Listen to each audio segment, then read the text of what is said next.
मोदी जी दुनिया के पहले ऐसे प्रधानमंत्री हैं जो चोरी करके प्रधानमंत्री बने। अगर राहुल गांधी के एलिगेशन सही है तो जय हिंद दोस्तों। एक तरफ राहुल गांधी हैं जो बम पर बम फोड़े जा रहे हैं, कभी एटम तो कभी हाइड्रोजन बम, और दूसरे तरफ चुनाव आयोग हैं जो उनसे कहते हैं।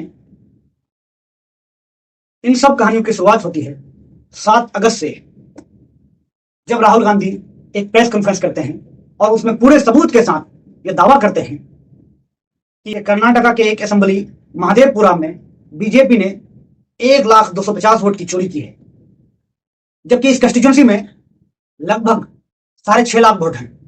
चोरी किए गए वोट लगभग 16% होते हैं टोटल वोट्स के। और 2024 के लोकसभा चुनाव में बीजेपी को पूरे हिंदुस्तान में 36 पॉइंट समथिंग वोट्स मिले हैं। अगर मान लिया जाए कि पूरे हिंदुस्तान में इसी प्रोपोर्शन में चोरी हुई है तो यह दुनिया के सबसे बड़ी चोरी में से एक चोरी होगी। पर मजे की बात यह है कि इलेक्शन कमीशन बगैर जांच किए हुए इन एलिगेशंस को गलत बता देते हैं, जिससे लोगों में एक और भ्रम की स्थिति पैदा हो जाती है।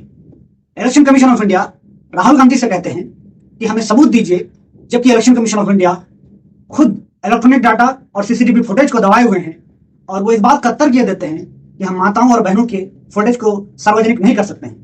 कोई इलेक्शन कमीशन ऑफ इंडिया से जाके बताए कि भाई साहब वहां वोटिंग हो रहा था, कोई मुजरा नहीं। जितना इलेक्शन कमीशन ऑफ इंडिया की इमेज को अब की बार डेंट लगा है, पूरे हिंदुस्तान के इतिहास में ऐसा डेंट कभी नहीं लगा।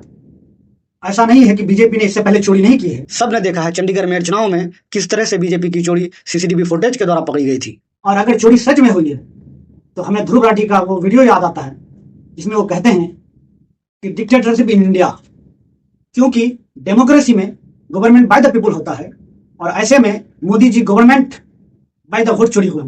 इस तरह की गलतियां एसआईआर में भी हुई है।